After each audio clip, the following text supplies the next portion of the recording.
स्वाधीनता कार्यक्रम के प्रेसिडियम के मित्रों और यहाँ उपस्थित अभिभावकों, प्यारे बच्चों,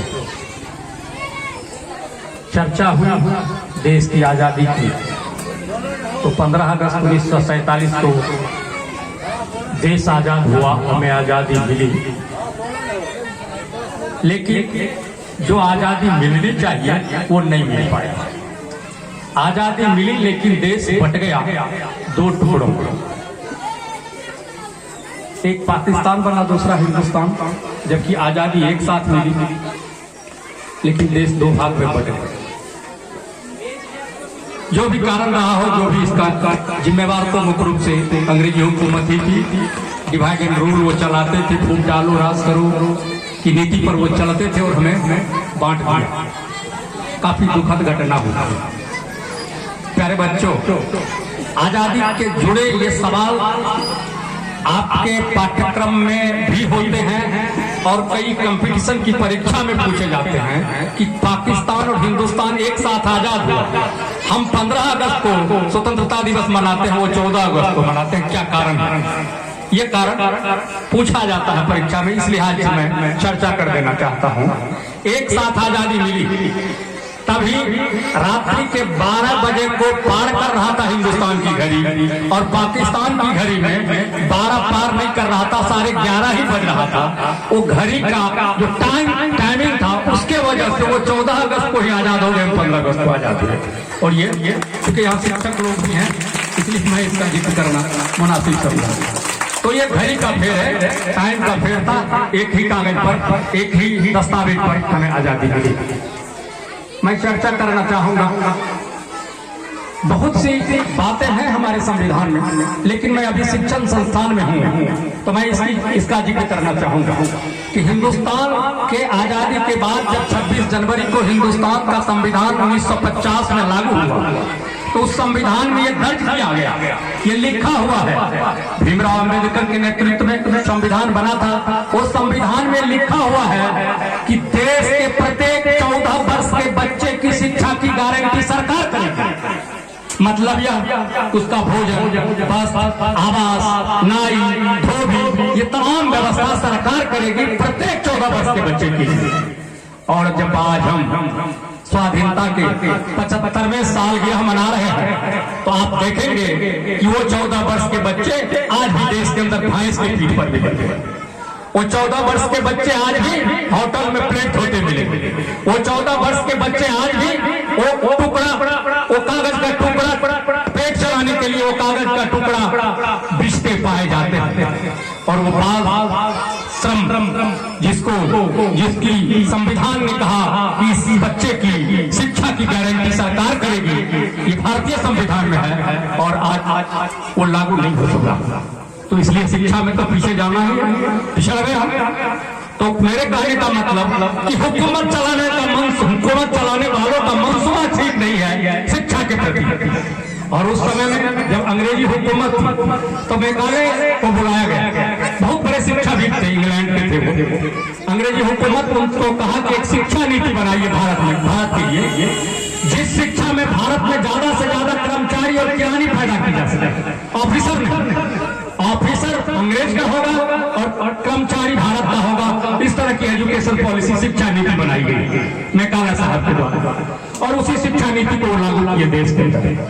आजादी, हिंदुस्तान आजाद होने के आज 75 वर्ष के बाद भी कमोबेश उसी को संशोधन करके आज भी हमारा हुकूमत चला रहा है उसी शिक्षा नीति को। ये शिक्षा नीति बंद होनी चाहिए, खत्म होनी चाहिए।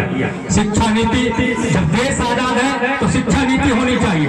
उस जमाने से हिंदुस्तान की आजादी की जब लड़ाई थी तो उसमें विद्यार्थी पीछे नहीं थे, आजादी की लड़ाई में बढ़ चढ़ के हिस्सा ले रहे थे। उस जमाने में भगत सिंह के नेतृत्व में all India youth federation, all India student federation की स्थापना हुई थी, और एएसएफ के जो अंतर्राष्ट्रीय संगठन भी बना, एएसएफ के नेतृत्व में विश्व के छात्र संगठन भी बना, और विद्यार्थी भी आजादी की लड़ाई में कुर्बानी दे रहे थे, शहादत दे रहे थे। लेकिन हासिल क्या हुआ, फिर वही शिक्षा नीति, वही मेघालय द्वारा जो शिक्षा नीति बनाई गई थी, आज भी कमोबेश उसी को लागू किया जा रहा है। मेरे कहने का मतलब यह कि शिक्षा नीति तो एक होनी चाहिए, एक बच्चे को पढ़ने की व्यवस्था, इस तरह की व्यवस्था की जाती है, एक बच्चे पर लाख से 2 लाख रुपया मंथली महीना खर्च होता है। इतने बड़े इंस्टीट्यूट बनाए गए हैं प्राइवेट इंस्टीट्यूट देश में, और एक बच्चे भदौर बुधवा या अन्य ऐसे ग्रामीण विद्यालय में खिचड़ी खा के वो पढ़ते हैं। और जब राजीव गांधी जी प्रधानमंत्री हुए तो कहे कि जो कंपटीशन की परीक्षा पास करेंगे नौकरी उसी को, और लागू हो गया देश में। सरकार उनकी थी, लागू कर दिया, आज भी लागू है। तो हम पूछते हैं जिस बच्चे पर लाखों रुपया महीना खर्च हो रहा है, और एक बच्चा जो गांव के विद्यालय में पढ़ रहा है जैसे तैसे भूखे कपड़ा के फटे कपड़ा पहन के, इस बच्चे को और उस बच्चे के बीच प्रतियोगिता होगी, कंपटीशन होगी, कंपटीशन की परीक्षा कौन पास करेंगे? किसान, मजदूर, कर्मचारी, इसके बच्चे कंपटीशन की परीक्षा पास करेंगे? नहीं करेंगे। और कोई बच्चा में अगर जज्बा है, बहुत संघर्ष करके अगर कंपटीशन की परीक्षा पास कर लिया, तो गांव घर में लोग कहते हैं तू तो पढ़वे लेके ही ना, फलवा बेटा देखिए रिक्शा चल मेरे बाप का ना कलेक्टर, इक्के दुक्के ना होते हैं, वो तो बिरले होगा। लेकिन ये आईएएस की परीक्षा, आईपीएस की परीक्षा पास करेगा किसान मजदूरों का बच्चा, ये संभव नहीं। ये शिक्षा व्यवस्था बनाई गई उस जमाने से। ऑल इंडिया स्टूडेंट फेडरेशन आजादी के बाद समान शिक्षा नीति के लिए संघर्ष किया और आज भी कर रहा है। आज भी विद्यार्थी संगठन वो जिंदा है देश के अंदर जो इस शिक्षा नीति के लिए संघर्ष हो रहा है। वो कर रहा है, इंदर जी सर जी है यहाँ भैया से जानते हो, वो कर रहा है संगठन की शिक्षा नीति एक होनी चाहिए। चपरासी का बेटा हो या भंगी का हो संतान, सबके लिए शिक्षा एक समान। इस नारे के साथ आज भी देश के अंदर लड़ाई चल रही है, कुछ लोग लड़ाई को लड़ रहे हैं। तो मेरे कहने का मतलब कि जो हमारी बुनियाद है, हमको पिछड़ा कहा जाता, हम पिछड़ काहे गए? पिछड़ा होने का क्या मतलब कि अगला को 4 हाथ है, पिछड़ा को 2 हाथ है, सब कुछ समान है, फिर भी हम पिछड़ा है इसलिए कि शिक्षा के माध्यम से ही हमें जड़ काट दिया गया है और हम पीछे चले गए। हम पिछड़ा हो गए, अति पिछड़ा हो गए, दलित हो गए, महादलित हो गए, और वो आगे बढ़ गए। उनके पास पैसे थे, शिक्षा की ये दोहरी। तो हम इस अवसर पर हमको लगता है कि विषय से हट के कुछ बोल रहे हैं, तो इस अवसर पर हम कहना चाहेंगे कि हमें भी सतर्क होना चाहिए, इस आवाज को उठाना चाहिए कि देश के अंदर शिक्षा नीति एक समान होनी चाहिए। विभिन्न जगहों से, विभिन्न संस्थाओं से ये आवाज उठेगी तो हो सकता है हुकूमत मजबूर होकर एक समान शिक्षा नीति बनावे, जिस शिक्षा नीति के तहत सभी के बच्चों को एक विद्यालय, एक तरह की शिक्षा में पढ़ने का मौका लगे। मैं जो चर्चा करना चाहूंगा कि जिस दिन देश आजाद हुआ, उस आजादी में किन किन लोगों ने शहादत दी, उनकी संख्या दी। उसमें अत्यधिक संख्या किसानों की है, मजदूरों की है, कर्मचारियों की है, विद्यार्थियों की है। लेकिन उसके लिए कैसा देश बना? उसके लिए जो भारत बनना चाहिए वो नहीं बने, वो आज भी पीछे है। मधेपुरा की मैं चर्चा करना चाहूंगा। बहुत लोग नाम नहीं जानते हैं, और हम लोग जब मधेपुरा के इतिहास को खंगालते हैं तो देखते हैं कोई बड़े लोग नहीं, एक गरीब घर के किसान, साधारण घर के एक आदमी, वो चुल्हाई मंडल जो सुखासन के रहने वाले थे, उन्होंने मधेपुरा एसडीओ कोर्ट पर तिरंगा को फहराते अंग्रेजी पुलिस ने उसे गोली से उड़ा दिया। इसी एसडीओ कोर्ट में विश्वनाथ बाबू जानते होंगे, पुराने लोग, उनको आज उनकी चर्चा नहीं, उनकी कहीं प्रतिमा नहीं बनाई जा रही, कोई उसके नाम पर कोई सड़क का नाम भी नहीं रखा जा रहा। लेकिन ये फलना बाबू पर, ये चीना बाबू पर, बड़े बड़े लोगों के नाम पर आज ये रोड, ये सड़क, ये प्रतिमा, ये चौक चौराहे बनाए जा रहे हैं। आज कहीं भी भगत सिंह के नाम पर सड़क नहीं, आज चंद्रशेखर के नाम पर सड़क नहीं, ये घोटालेबाजों के नाम पर सड़क। आज की जो हुकूमत इस तिरंगा को राजेंद्र बाबू फहराते थे, राष्ट्रपति हुआ करते थे इस देश के, कोई ईमानदार पवित्र हाथ इस तिरंगा को फहराते थे लाल किला से। पंडित नेहरू फहराते थे, कोई ईमानदार हाथ लाल बहादुर शास्त्री फहराते थे। और आज इस देश के अंदर उस लाल किला से कैसे लोग झंडा को सलामी दे रहे हैं, ये आप हमसे ज्यादा जानते हैं। नरसंहार करवा के दूसरे तीसरे काम करके वो किसी तरह सत्ता में चले गए हैं ऐसे लोग। इसलिए देश बड़ी मुश्किल में, आजादी के बाद बड़ी मुश्किल में हम फंसे हुए हैं, और इस मुश्किल से हमें निकलना पड़ेगा। हमें विचार करना पड़ेगा कि हमारे हमारे देश की दशा दिशा क्या होगी ये तय करना किसान, मजदूर, छात्र, नौजवान, विद्यार्थी, कर्मचारी, ये तमाम तबकों को सोचना पड़ेगा। और आप अगर सोचते हैं, हम अगर सोचते हैं कि कोई ऊपर वाला मेरे लिए बढ़िया सोच देगा, ये संभव नहीं है, ये संभव नहीं है। और इस देश के अंदर अभी जो चलाए जा रहे हैं, ऊपर वाले वेरी गुड, नीचे वाले वेरी बैड, इसको खत्म करना पड़ेगा। हम नीचे वाले वेरी गुड हैं, तुम ऊपर वाले वेरी बैड हो, हम नीचे वाले वेरी गुड हैं। आज देश के अंदर किसान आज 3 महीना से दिल्ली की सड़कों पर कृषि कानून के विरुद्ध में धरना पर बैठे हुए। क्या वो पागल है सब आदमी? और हुकूमत सुनने को तैयार नहीं, सरकार उसको सुनने को तैयार नहीं। अरे भाई बनाओ, इस देश के अंदर तो नीति बनाओ। कर्मचारी अगर रिटायर करेंगे तो उसे पेंशन दिया जाएगा। क्यों भाई? तो पेंशन इसलिए उसको मिलेगा तो देश की सेवा करेगा। बीच में विधायक भी अगर विधायक नहीं भी है तो पेंशन मिलेगा तो देश की सेवा करेगा। प्रधानमंत्री जी तो पेंशन मिलेगा, वो देश की सेवा करेगा। क्या एक किसान देश की सेवा नहीं किए हैं?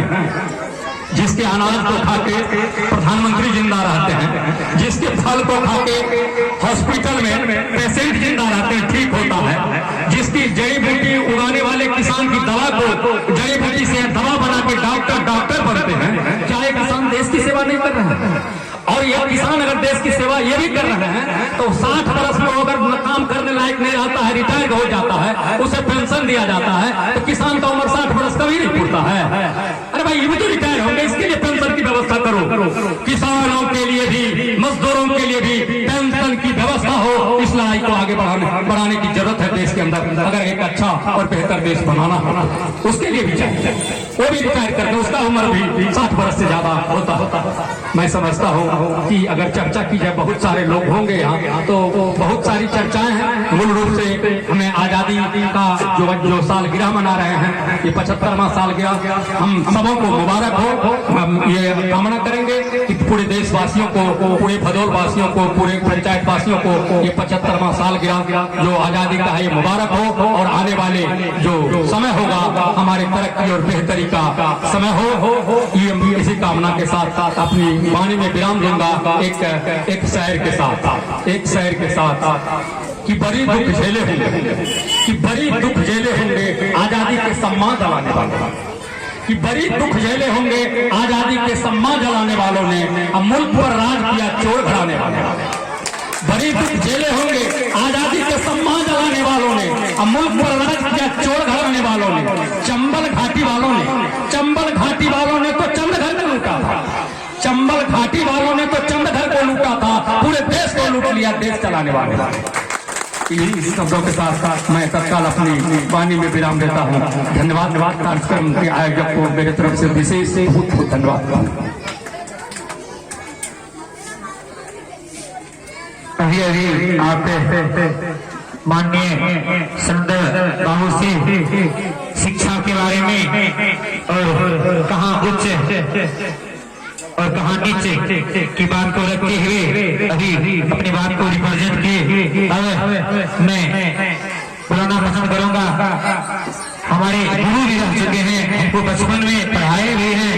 और मैं बता देना चाहता हूँ, आज शुरू से लेके जब तक मैं कटिहार इंजीनियरिंग कॉलेज में पढ़ा तब तक सभी शिक्षक को मैं इन्वाइट किया हूँ। जहाँ तक संभव है हर एक स्कूल संस्थान में हर जगह ये मानेंगे कि सर लोग बोले थे लेट सेट जरूर हम पहुंचेंगे, चाहे कटिहार से आए चाहे पूर्णिया से आए। तो हमारे बचपन के गुरु भी रह चुके हैं माननीय इकबाल सर, इससे 2 शब्द सुनना पसंद करेंगे शिक्षा के बारे में।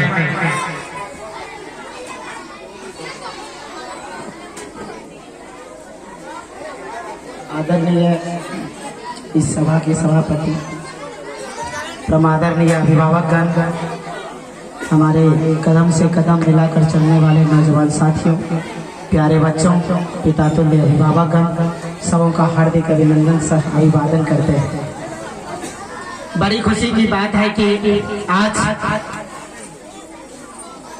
75वीं स्वतंत्रता दिवस हम लोग मना रहे हैं। आजादी दिवस के शुभ अवसर पर इस विद्यालय प्रांगण में जो कार्यक्रम रखा गया है एक के बाद एक बच्चों के हौसला को अफजाई करने के लिए रखा गया है। हम अभिभावकगण से आशा करेंगे कि बच्चों की हौसला को अफजाई करने के लिए आप रहें और एक के बाद एक बच्चों के द्वारा प्रस्तुत कार्यक्रम में अपनी भागीदारी दें। बहुत ही खुशी की बात है और इस खुशी के क्षण में माननीय सलेंदर बाबू ने ढेर सारी बातें अपनी रखी, जिन बातों का हम लोग समर्थन करते हैं और विचार जो उनके अंदर खिला हुआ है, निश्चित रूप से हर किसी नौजवान के अंदर यह विचार खिलनी चाहिए। अगर नहीं खिलेंगे तो निश्चित रूप से हम सफलता नहीं होंगे।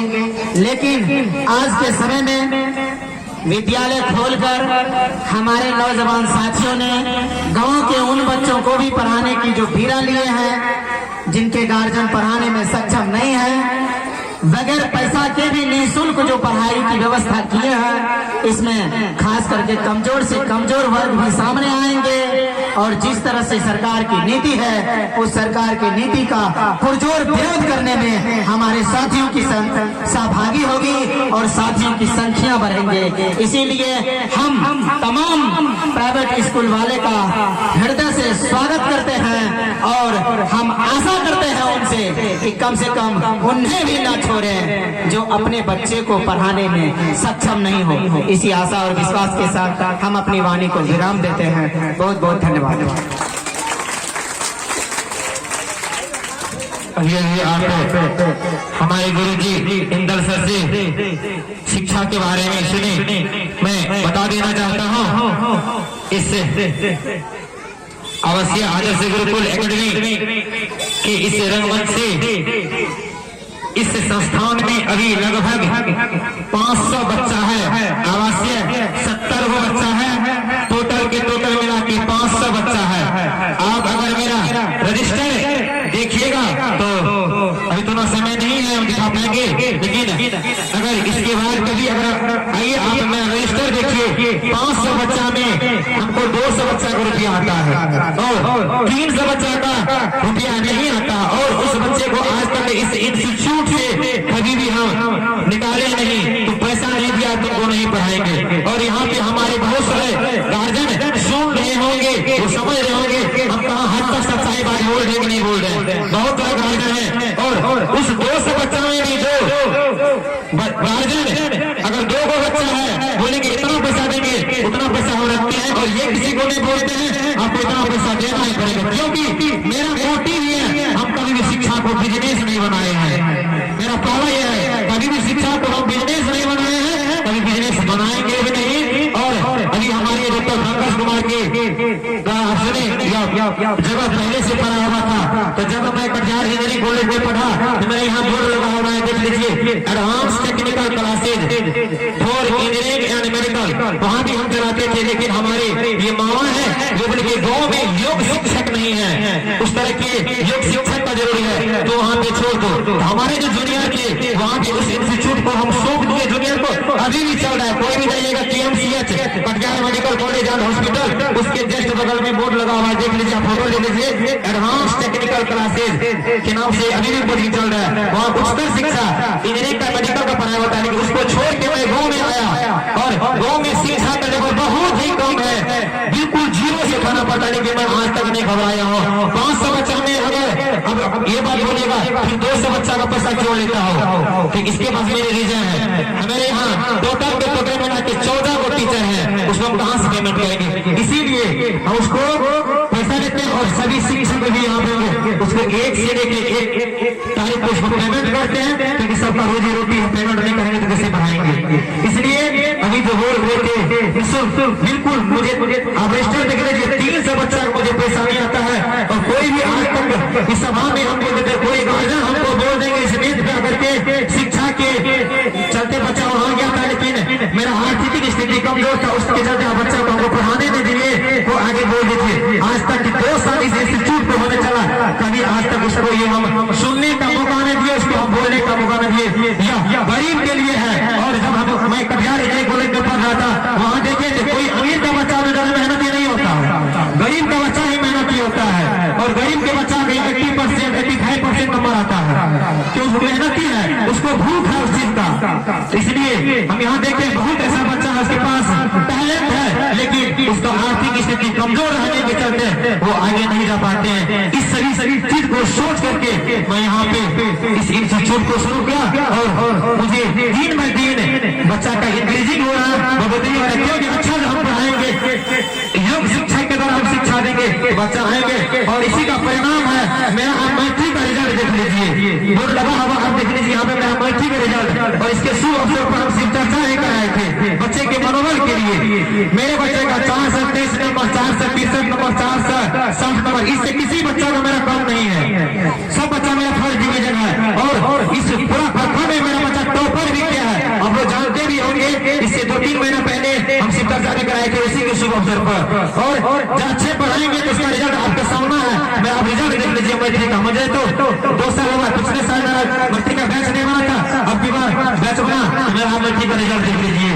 मैं गारंटी लेता हूँ 100% चाहे आप मैट्रिक का लीजिए, इंटर का लीजिए, Bihar polytechnic, Bihar engineering, medical, उसका गारंटी लेंगे, स्टाम्प बाबा पे हम लिख देंगे और बच्चा नहीं सफल होगा उसका जितना ब्याज हम देंगे। आगे हम बुलाना चाहेंगे हमारे बचपन के गुरु रह चुके हैं लाल सर, इनसे भी 2 शब्द सुनेंगे।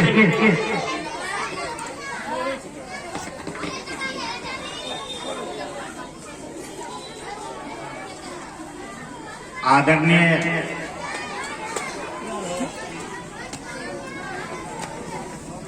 हमारे पिता तुल्य अभिभावकगण जी, हमारे युवा साथियों, माता एवं बहनों, बच्चों और बच्ची, हम अपनी कॉन्वेंट की ओर से, गुरुकुल की ओर से हार्दिक अभिनंदन करता हूँ। आवासीय आदर्श गुरुकुल की स्थापना क्यों और किसके लिए? डॉक्टर साहब पंकज जी बोले कि पहले हम चला रहे थे, अब उसमें भी थे, आज इसमें भी हैं, लेकिन वे सफल नहीं हो सके। कुछ दिनों के बाद हम लोग एक जगह बैठे, गांव की दुर्दशा को देखे, सभी घर के बाल बच्चे सड़क पर, रास्ता पर, किसी के आम बारी में, कलम बारी में खेलते हुए, और हमारे जितने अभिभावकगण थे वे ताश खेल रहे थे, सारी बच्चे उसके नजदीक में बैठ के ताश देख रहे थे। लेकिन जब हम लोग एक जगह बैठे थे, सोचे कि ये बच्चे की जीवन बर्बाद हो रहे हैं, जब हम लोगों पर शिक्षा की ऋण है तो हम लोग चुकाने का काम करेंगे। तो हमने सभी युवा पीढ़ी, हमारे जितने शिक्षक हैं, हमारे डॉक्टर पंकज जी भी हैं और 14 शिक्षक, 20 शिक्षक के साथ और आम समूह के साथ बैठक करके 12 जनवरी 1920 को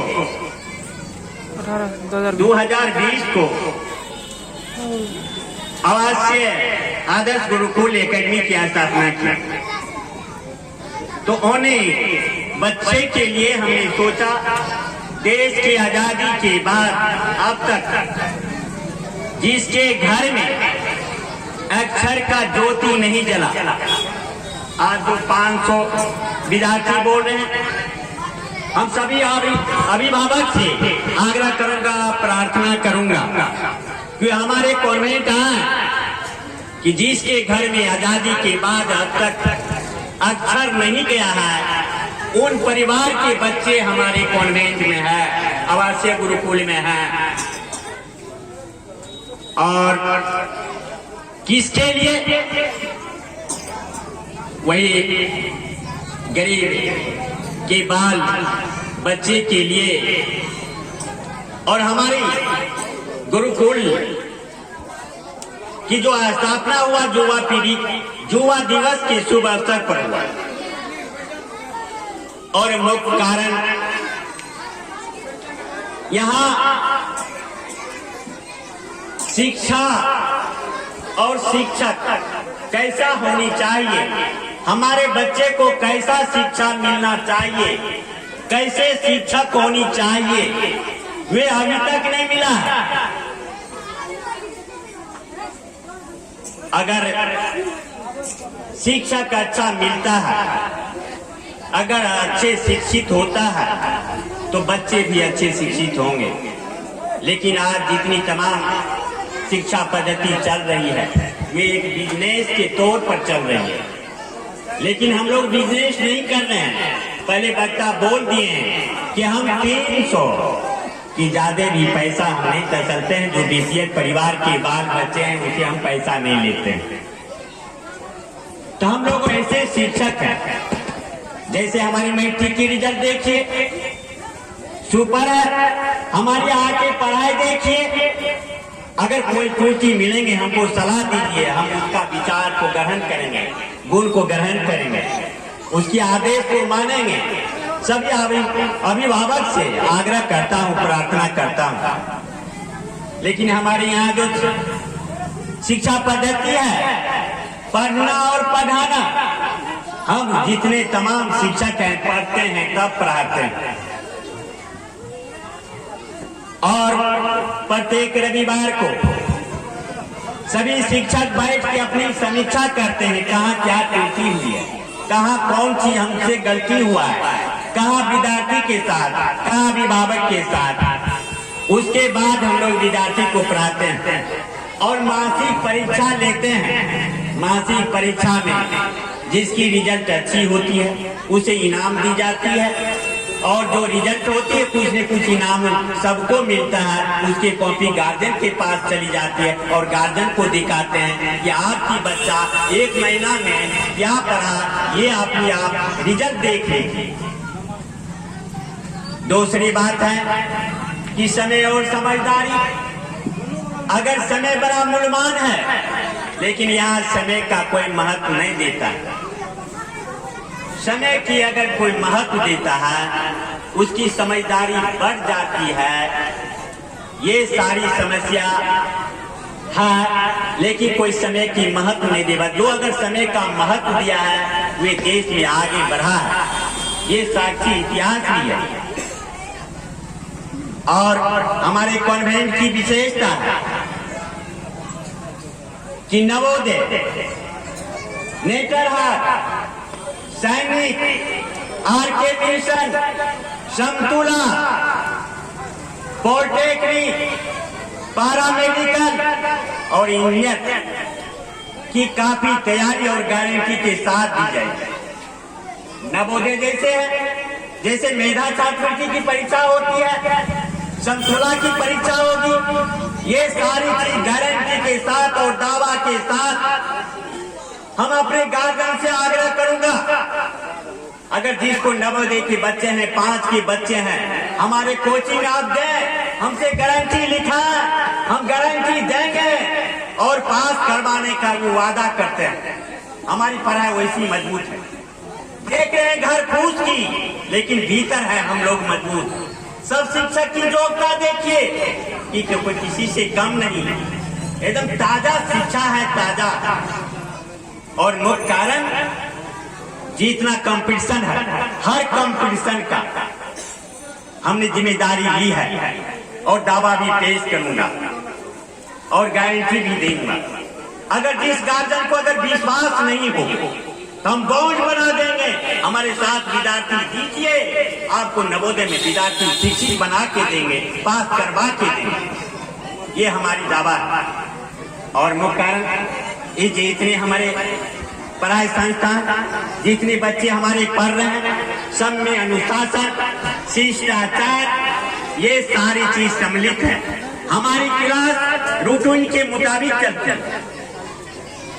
5 बजे के अंदर 6 बजे क्लास चालू हो जाती है। 5 बजे हमारी प्रार्थना पैरेड होती है।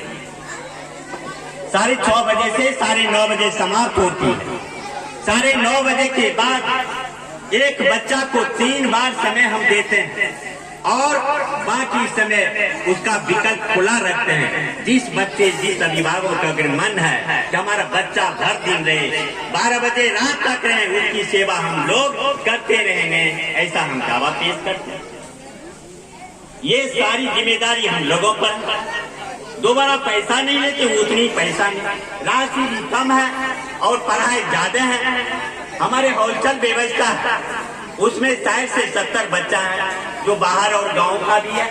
उस बच्चा की देखिए सारी चीज कितनी हम मजबूत के साथ आते हैं। सभी गार्जियन से हम आग्रह करते हैं, बुद्धिजीवियों से आग्रह करते हैं, कॉन्फ्रेंस एक दिन समय आके हमारे बच्चे की देखें, हमारी पढ़ाई को देखें, सारी व्यवस्था को देखें। जहां अगर कोई गलती मिल रही हमको सलाह दे, गलती में हम लोगों को सुधार हो जाएगा। लेकिन बहुत गार्जियन आते हैं, बहुत नहीं आते हैं। और जितने हम चीज बोले वे सारी हमारे वर्तमान में अभी उपस्थित हैं।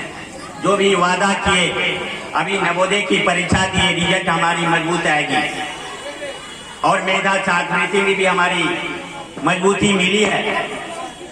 अब प्रयास कर रहे हैं सैनिक और समतोला आरके मिशन, ये सारी चीज की हम तैयारी करवा रहे हैं बच्चा को। एक नई घोषणा भी कर देना चाहता हूँ, हमने सुपर 30 क्लास 15 अगस्त यानी कल से परसों के बाद शुरू करने जा रहे हैं। सुपर 30 में 30 विद्यार्थी से ज्यादा नहीं होगा, उसमें सारे कंपटीशन के विद्यार्थी रहेंगे। उसको लगभग 8 से 9 घंटा समय दिया जाएगा और गारंटी के साथ मेरा बच्चा पास करेगा, ये मेरा दावा है। सुपर 30 यानी कल से नहीं तो परसों से शुरू हो जाएगी। और बच्चे की जितनी व्यवस्था ने हम ड्रेस में फौजी कर दिया है सभी बच्चे को। और हम सभी गार्जियन से आग्रह करेंगे कि अपने बच्चे को दशहरा के शुभ अवसर पर और कोई अवसर पर जो कपड़ा देते ही हैं, फौजी कट हमारे बच्चे को दें, जो हमारे कॉन्वेंट की शोभा। और ये फौजी कट जो अनुशासनबद्ध वस्त्र है, ये सारी चीज दिखाता है कि हम अनुशासन में हैं, हम व्यवहारिक हैं और शिक्षा पाने वाले हैं।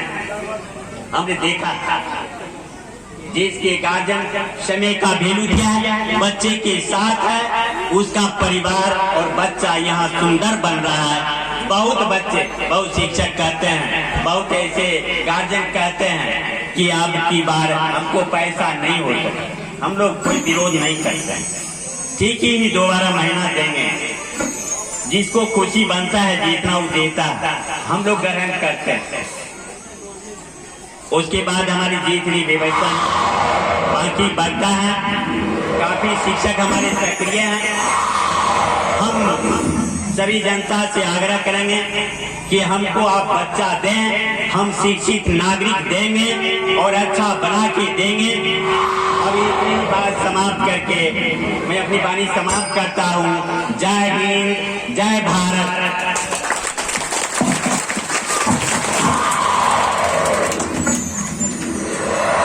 धन्यवाद। हमारे लाल सर को अभी बात कर रहे थे।